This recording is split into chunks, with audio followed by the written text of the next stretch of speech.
Bang Wahab Kuna, SPDI. Cendekiawan muda yang akan kita diskusikan pada saat ini tentang perspektif pesta demokrasi di tahun 2024 dan di mana prosesnya sudah dimulai dengan di tahun 2023 ini. Bang Wahab, kan sekarang ini kan pada tahapan pendaftaran calon legislatif di semua tingkatan. DCS. Ya, dari DPRD kota, kabupaten, provinsi maupun pusat. Pusat ya. Kira-kira apa yang Bang Wahab lihat dari perspektif masyarakat ini, masyarakat, karena ini adalah bagian dari demokrasi kita, bagian dari tatanan bernegara di sebuah negara demokrasi. Bahkan saya sering mengistilahkan di tahun 2024 itu ada rekrutmen penerimaan dan tanda kutip tenaga kerja yang sangat besar-besaran di Republik ini. Oh, iya. Karena bayangkan ada beberapa kabupaten, ada beberapa kota dan provinsi. Di kita saja contoh Gorontalo ada 6 kabupaten kota, belum provinsi. Ya. Kota Gorontalo jumlah anggota DPR-nya kurang lebih 25 sampai 30 orang. Ya. Jadi ini memang luar biasa masif. Ya. Yang akan merebut kursi sebagai anggota DPR atau tenaga kerja terhormat, termulia. Kita akan mulai dengan apa yang diistilahkan caleg insya Allah. Caleg insya Allah. Memang kalau ditanya bagaimana, karena mau maju. Insya Allah. Insya Allah. Iya. Dari perspektif ini, apa komentar Anda? Ya, begini. Assalamualaikum warahmatullahi wabarakatuh. Puji syukur kepada Tuhan Yang Maha Kuasa. Salawat serta salam pada Rasulullah Muhammad SAW. Alhamdulillah di siang yang cerah ini kita di Gorontalo ya sudah mulai ada hiruk pikuk daripada di semua tempat, bahkan di warung-warung kopi itu sudah ada warawiri yang namanya, oh ini caleg ini, oh ini bapak ini caleg, oh ini ketua caleg, ya seperti itu.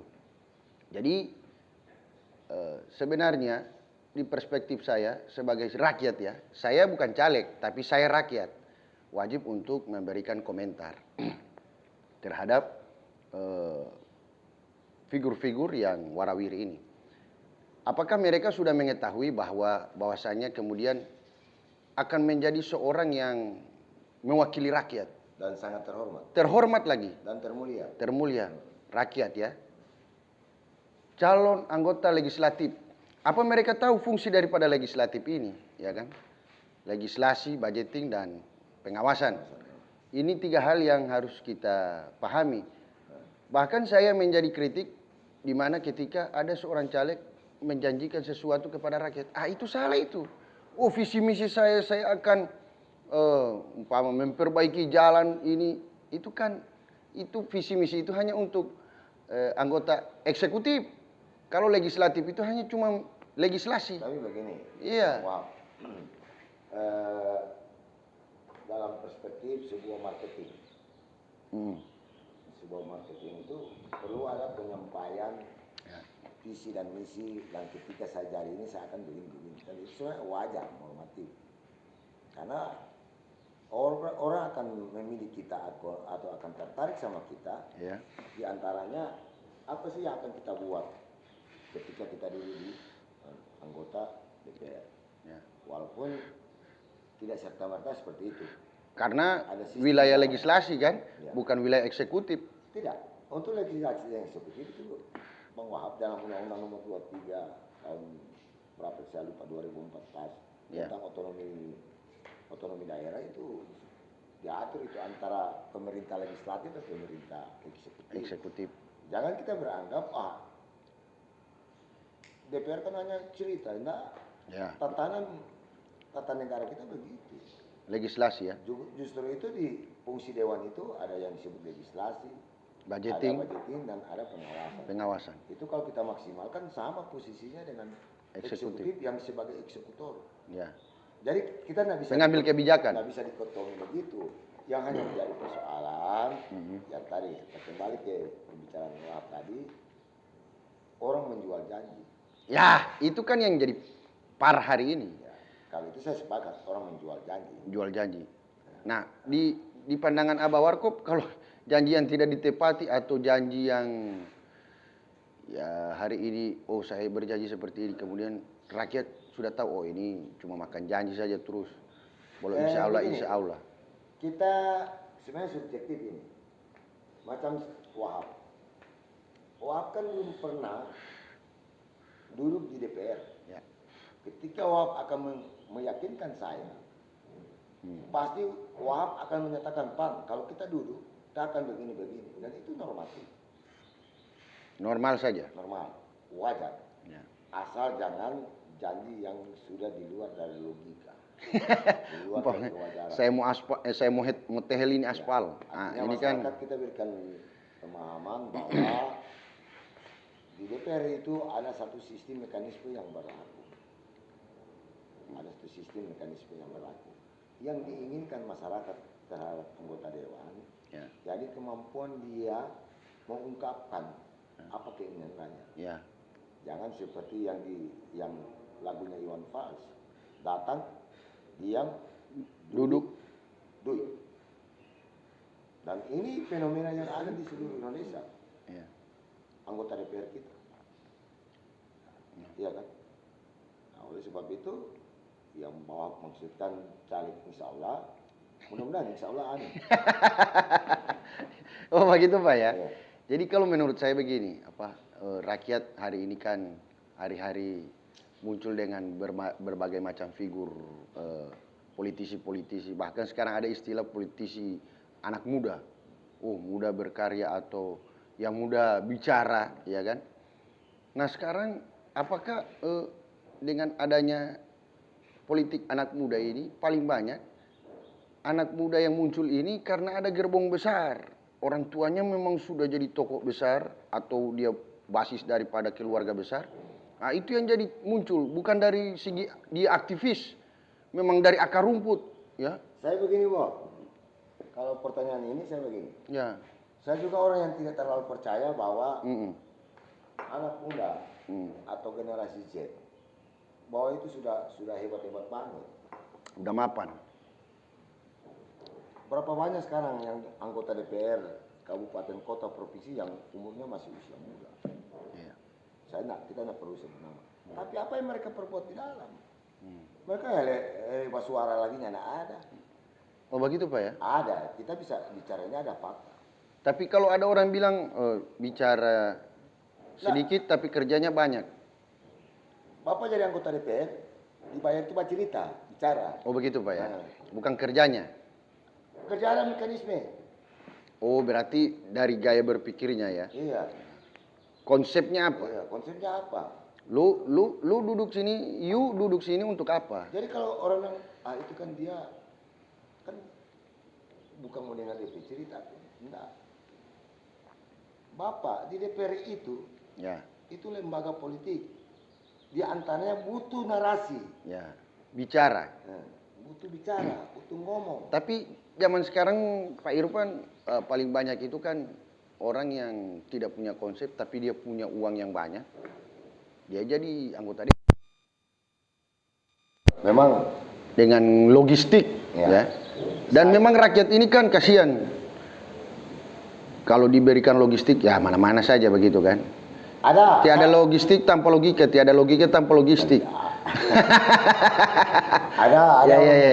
Saya nggak anggap itu sebagai sebuah teori.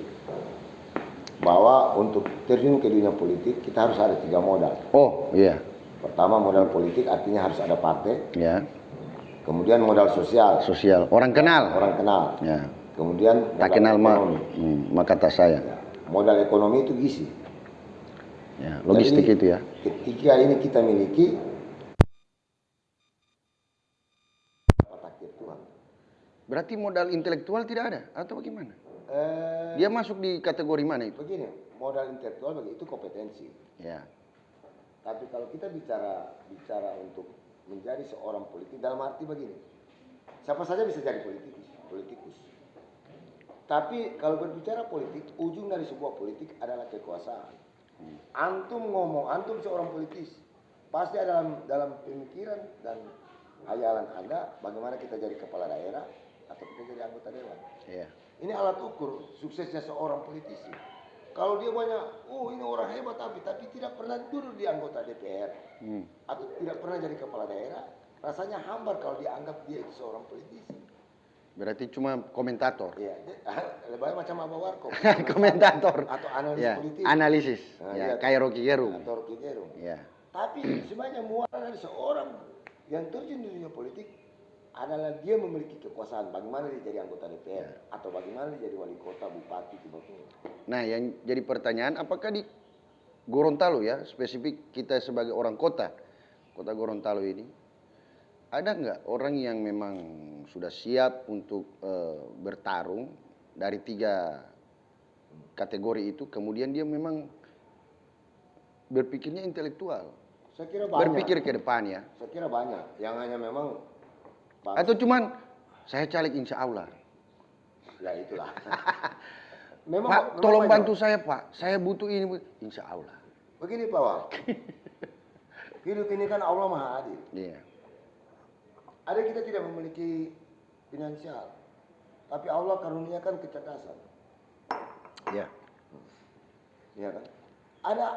Ada orang cara berpikirnya standar, ekonomi tidak ada, tapi dia sangat humanis dengan orang. Bisa jadi juga. Yang paling sempurna itu kan kita paripurna memiliki ketiga-tiga ini. Ada Dwi, cerdas, dan pamia humanis dengan orang. Ya. Ya kan? Itu sangat paripurna. Yang Pak Wahab katakan tadi, ada orang hanya bermodalkan kekuatan ekonomi. Dan ini memang ya istilah orang bilang ada pemilih pragmatis, ada pemilih Realistis. ada ideologis macam-macam. Ya. Ya tergantung kita lah melihat. Saya juga orang yang paling tidak senang kalau untuk membangun bangsa dan negara daerah ini menjadi sebuah daerah yang begitu maju. Mencabik-cabik demokrasi dengan cara, money politik. Ya, saya juga orang paling tidak setuju. Tapi terkadang kan Masyarakat juga. kita melihat realita. Masyarakat juga susah diajak realistis ya. Sebenarnya bukan masyarakat. Saya tidak pernah menyalahkan masyarakat.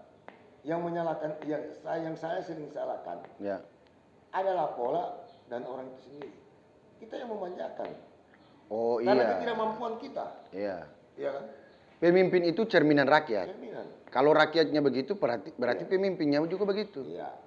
Jadi kalau rakyat sudah pintar, pasti pimpinnya Iya. pintar. Jadi di situ lah. Oleh sebab itu, caleg insya Allah itu bagi saya itu bagus. Berarti dia mengharapkan bahwa doa. Ya. Dan kita semua harus begitu. Atau dia mengkamuflase dirinya di insya Allah itu atau gimana? Oh tidak. Artinya kita bahas dari segala macam sisi ya. Biasa kan insya Allah. Realitasnya ya. Insya Allah ini biasanya begini. Di dalam kehidupan kita bermasyarakat, orang menganggap insya Allah ini hanya kalimat-kalimat tambahan untuk meyakinkan Orang lain. Sebenarnya itu salah. Itu sudah tercabik dengan pemikiran-pemikiran yang. Tapi realitasnya begitu Om. Enggak, kita jangan berpikir begitu. Anda sebagai cendekiawan jangan berpikir begitu. Enggak, maksudnya antara 5 orang ada 2 orang yang begitu. Iya, artinya begini, kita ingin menjelaskan insya Allah ini Harapan ya? Ini harapan sama Allah. Saya kalau cerita dengan Wahab, kalau saya bilang insya Allah pasti Wahab kurang percaya. Yo, dia jangan bilang insya Allah kuat. Nggak mau kasih atau nyanda. Oh gitu. Maunya to the point, jangan. Dalam ajaran agama kita, akhlak beragama, setiap kita menginginkan sesuatu, berharap sesuatu, kita harus sertakan dengan doa. Di antara doa itu apa? Insya Allah. Insya Allah. Ya. Jadi jangan anggap insya Allah itu lip service. Nah, Hanya cuma tambahan. sebatas hiasan bibir belaka. Oleh sebab itu wajar masyarakat menganggap karena kalau bilang insya Allah kita nggak yakin. Berarti sudah ada maksudnya take record yang orang tahu. Karena orang bersembunyi di balik itu, di balik kata-kata itu, bersembunyi di balik kata-kata insya Allah. Ya, bawa-bawa agama, bawa Tuhan. Padahal memang itu harus begitu. Kita umat Islam kalau ngomong, wallah wa'alam. Yang orang bicarakan ini kan Hanya Allah yang tahu. pemikiran kita kan, Ya. tapi hanya Allah yang tahu. Apa yang kita bicarakan hanya Tuhan yang tahu. Mau makanan dari bagaimana? Apa yang kita inginkan, apa yang kita sukai harus dituruti dengan Bismillah, insya Allah. Tapi masyarakat lebihnya percaya. Jangan begitu mana, mau kasihnya anda ini, bilang dong. Artinya antara konsep dan realita ini kita padukan ya. Sudahlah, itu sudah. Oleh sebab itu, untuk memasuki pesta demokrasi ini 2024. 2024 kita cerdaskan masyarakat. Pilihlah caleg, anggota legislatif yang benar-benar. Atau perlu kita lihat track recordnya. Ya biasa begitu. Iya. Timbang-timbang lah. Ya. Atau ada yang begini, realitas sekarang. Sudah kita so bayar. Ya. Mau minta apa lagi, program apa, so bayar, proposal apa lagi. Dan memang ini harus kita kikis. Aduh, parah sekali itu. Ada orang harus kikis. Saya sebagai masyarakat ketika seumpama ya, Pak Irfan Alek, Kak, saya ada proposal ini. Oh, tidak usah proposal, kita so bayar pengoni. Aduh, coba hitung ya, 5 tahun dengan 100.000 atau 200.000. Nah, justru itu ini yang ingin saya katakan. Aduh, begini. parah Bahwa sekali. Yang ini saya katakan, memang masyarakat ini kita ajak mari cerdas. Tapi kan kecerdasan melihat seorang caleg itu harus ada parameter. Masyarakat Berarti atau begini? Nah, ini parameter. Masyarakat itu kalau kita bicara parameter kan terlalu nyelima. Atau mereka masyarakat lagi susah atau bagaimana? Itu bisa juga karena kondisi Ya. situasional, ya kan. Bahkan ada gium, haji mumpung ini, pas ini, tiap 5 tahun orang mau akal orang. Iya begitu itu. Ya, orang mau akal. Orang mana orang pilih? Yang pilih pada orang. Yang pilih pada orang. Aduh. Kan? Berarti koprol. Bukan koprol, artinya begini. Sudah makan garam, asam garam sudah bertahun-tahun. Yang ingin saya katakan begini, masyarakat. Iya. Keren. Ini harapan kita sebenarnya. Ya, keren. Wahab, ada satu kata-kata hikmah yang bagus. Sistem yang baik. Dan bahkan sistem itu diciptakan di langit ke-7. Ya, sistem yang baik. Diturun ke langit, ke bumi, Ya. dikelola oleh dan didrive oleh orang-orang yang tidak baik dan tidak berakhlak, hancur sistem itu. Hancur ya. Orang putar ini. Nah, sistem yang tidak baik. Sistem yang tidak baik. Tapi orang yang kelola Dikelola oleh orang-orang yang baik, berakhlak dan punya tanggung jawab lah. Tanggung jawab iman. Percaya sama saya. Jadi, Sistem itu akan mengikuti orang ini. Karena semaju apapun sebuah sistem, bahkan teknologi, tapi yang mendrive semua adalah manusia. Makanya ini ja'ilun fil ardi khalifah. Ya. Aku akan ciptakan manusia sebagai Jadi khalifah di atas bumi. Manusia yang mendrive. Ya. Jadi kita jangan salahkan sistem. Oh ini kan sistem politik kita sih. Bos, apa yang menjadi ciptaan manusia itu tidak ada yang sempurna. Nah, sekarang kita diskusi tertutup, terbuka, tertutup, terbuka, tertutup, terbuka. Allah. Orang menyatakan tertutup lebih bagus, terbuka lebih kea, atau sebaliknya. Nah, Itu kata antum dengan parameter-parameter. Yang artinya kalau saya sebagai personal, yang namanya ciptaan manusia tidak ada yang sempurna. Yang bagaimana orang itu patung pribadi saja. Ya. Mau sistem jelek apapun kalau orang bagus, tetap jadi bagus. orang akan mempengaruhi sistem itu. Tapi sistem itu Bagus sekali. Tapi orang jelek, tidak amanah, hanya suka berjanji bohong, iya kan? Tidak bertanggung jawab. Pasti biar kagak itu sistem tak bongkar. Rusak ya. Rusak karena manusia yang mendrive sistem. Manusia yang Mengelola. mengelola sistem ini. Sistem itu hanya sebuah konsep, sebuah instrumen. Tapi di balik instrumen itu ada manusianya, kita. Nah, oleh sebab itu kembali ke DPR, ya kita pilihlah kepada anggota-anggota yang calon legislatif yang menurut kita ini orang sederhana ini orang. Memang betul dia tidak punya duit, tapi di dalam pengalaman dia Sosial. dia mudah bergaul, apa yang Dan dia kita paham. dan dia mau berbuat Ya. Kan? Itu. Yang lebih paripurna ini orang sosial, mudah bergaul, banyak duit. Ah. Itu yang gas. Iya, iya. Oh, gas begitu, Pak? Gas, itu yang orang Atau pilih. Bapak punya calon juga? Sehingga Bapak mengatakan Tidak. orang seperti itu gas? Ini perspektif. Oh, perspektif ya. Terukur ya? Ya, kalau mau suruh pilih sama saya, ini orang luar biasa. Tidak sombong, tidak arogan. Punya Mudah bergaul. Dalam pergaulan tidak ada sikat-sikat sosial. punya isi tas. Iya, bentar. Dia punya status sosial yang tinggi. Iya, Artinya ini orang, tapi dia tidak pernah menggunakan status sosialnya untuk bagaimana dalam pergaulan. Ya. Ketika- Biasa-biasa juga. Biasa-biasa. Ketika dia ngomong, benar. Kalau dia berjanji benar. Dan luar biasa, ini orang banyak duit.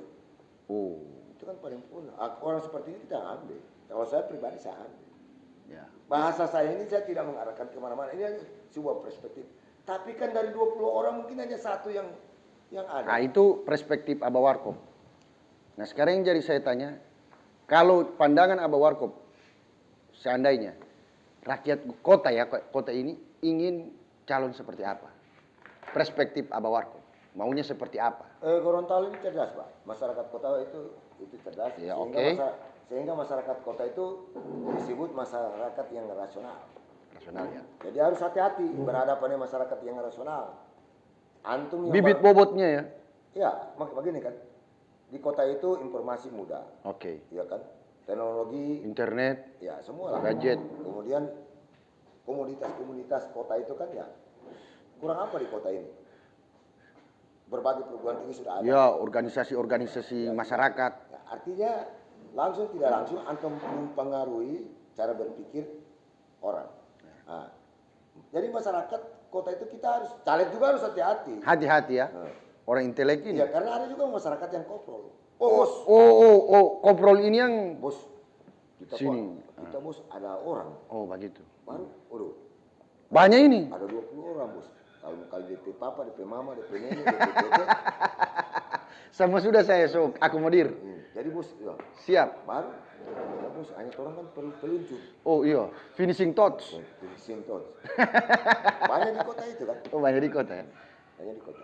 Padahal koprol, Bukan koprol, salto, faktor haji mumpung. haji mumpung ya. Maka caleg juga hati-hati untuk pemilih-pemilih seperti ini.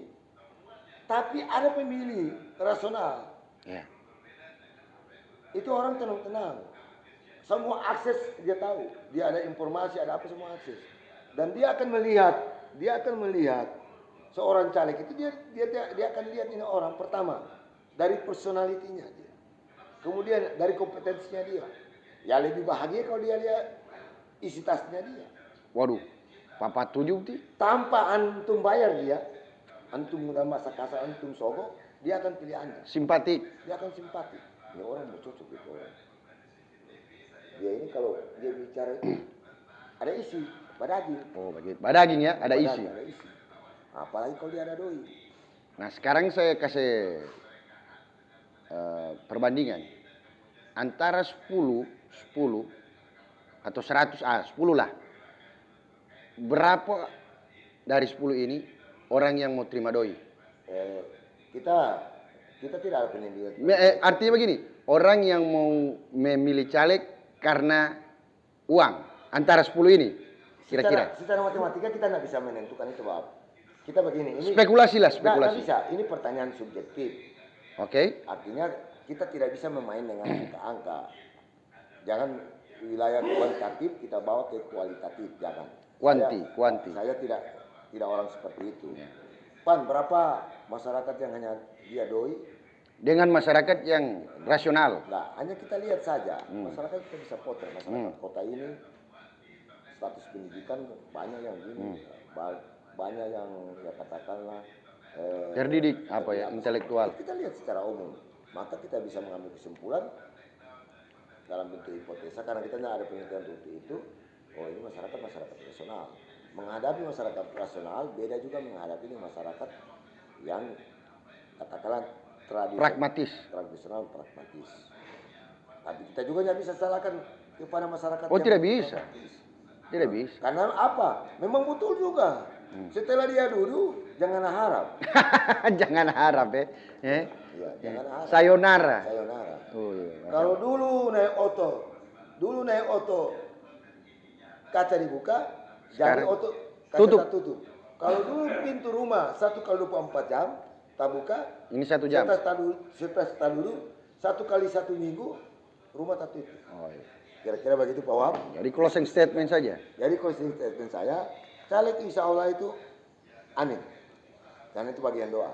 Tapi jadikanlah insya Allah itu doa dan kekuatan dan menjadi tanggung jawab. Ya, karena ini Menjadi apa dulu maksudnya tanggung jawab yang besar ya. Karena ini amanah. Amanah. Menjadi anggota DPR itu sangat mulia, terhormat.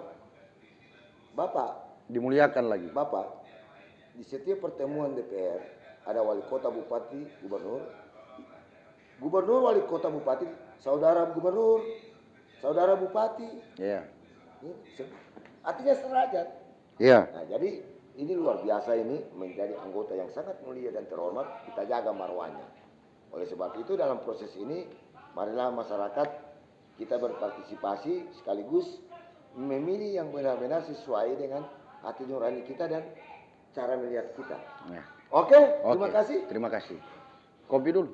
Kopi. Terima kasih sahabat Abah Warkop. Kita tutup. Diskusi santai kita tutup. Wallahu musta'an. Salam kebangsaan. Assalamualaikum Warahmatullahi wabarakatuh.